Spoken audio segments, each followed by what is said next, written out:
stay with some business news for the moment. This is a very worrying statistic. The average domestic worker, listen to this, spends just under 700 Rand more per month than they earn. That means they're in the negative every single month, and this is at a basic income level. This is to buy basics and just get through the month. That research, by the way, it was a survey by SweepSouth Africa detailing the disproportionate amount of income. Well, Xhanti Payi, senior economist at PwC, joining us this morning. Xhanti, good morning to you. Haven't spoken to you for a while, and this is now the knock-on effect of our economy, isn't it? So I'm sure you would have spoken about this. Eventually, we're going to get to the point where the lowest income earners were going to be affected because the higher income earners are no longer able to get through the month. It's a problem. Good morning.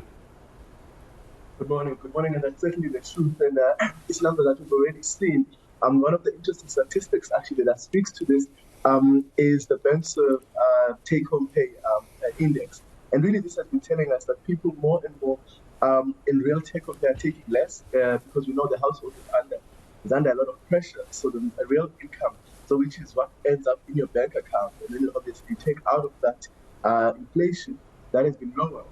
We also know that many people who work since COVID have still not recovered many of those jobs, but a lot of these jobs still unrecovered since COVID-19.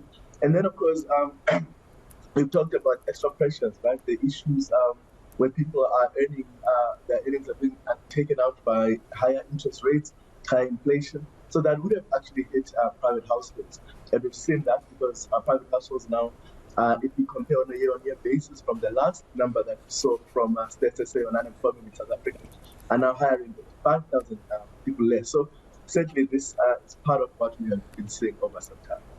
So where does a household then even try? I understand you're a senior economist. I understand you're looking at obviously the macro level of the country. But I mean, I don't get to talk to someone at your senior level all that often. What does a household try and do here, though? Because we keep talking about the economy and inflation and interest rates. But I sometimes do struggle to understand, what does someone watching at home do with this information? It's great to talk to Xhanti and PwC, but what do we do with this?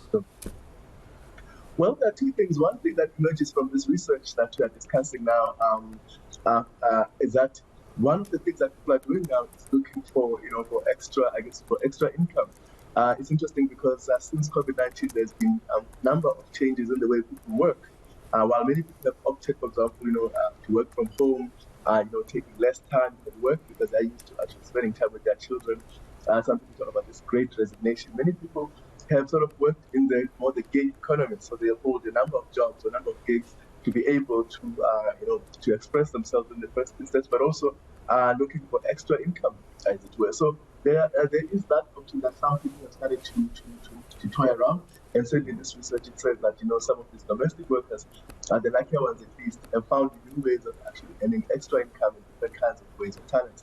So that's one part of it. But perhaps, as we know, during times of really economic hardship, people have to make adjustments. And you're saying it's not something that I can speak to very much. But one of the things many of us don't do is to go out and actually speak to creditors or speak to your financial planners or financial advisors and say, look, this is the place where I am. Because you'll find that many people would have had one policy or other or some the bank account. So you could go to the bank and say, I need help in terms of actually managing my affairs or saying what ways I can do this to be able to survive this difficult period. Because as we know, economies have ups and downs, upward cycles and downward cycles.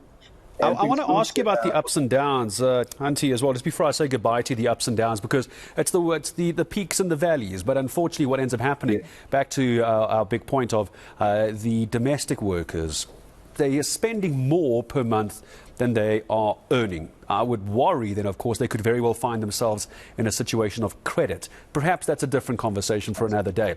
Employers, though, everyone was taking a bit of a hit, still taking a hit, of course, but then we saw inflation easing ever so slightly, interest rates not going up. I don't get a sense that this is going to translate to more money for domestic workers, because now people who are earning the salaries to employ the domestic workers are going to start squirreling their money away. Let me ask you this. Do you feel that we could get another interest rate hike, or could we start paying domestic workers more money because we might have a bit more to play with?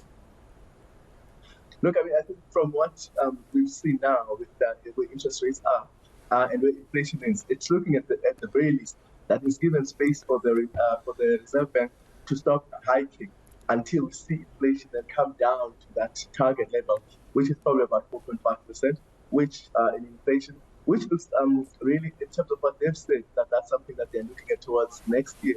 So, we'll have to survive this next maybe few quarters before we start to see a coming down in interest rates, which is what we care about. But certainly, in terms of what inflation is telling us, of course, it's not telling us that prices themselves are going down. It's just that the rate at which they're increasing is now starting to come down, which actually gives us, I guess, some breathing space. But certainly not that tomorrow we are going to be paying less for the goods. Just that we are going to. So we hope that interest rates, when they start to come down next year sometime, that opens the breathing space for households. They are able then to actually spend on domestic goods. And that was also interesting to note that actually, in terms of minimum wage, some employers have been noting it. If you are looking at that 2,900, they were saying is actually being earned by domestic workers because that's below minimum wage.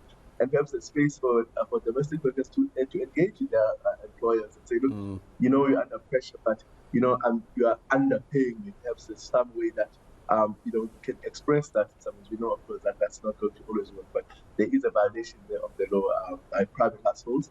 And one doesn't say just because they're under pressure, they're allowed to do that. So yeah, no, absolutely. Just because you're under financial pressure as well doesn't mean you can break the laws and not pay domestic workers, what they are earned, but also you don't just have to pay your domestic workers the bare minimum either as well. If you're earning a decent salary, don't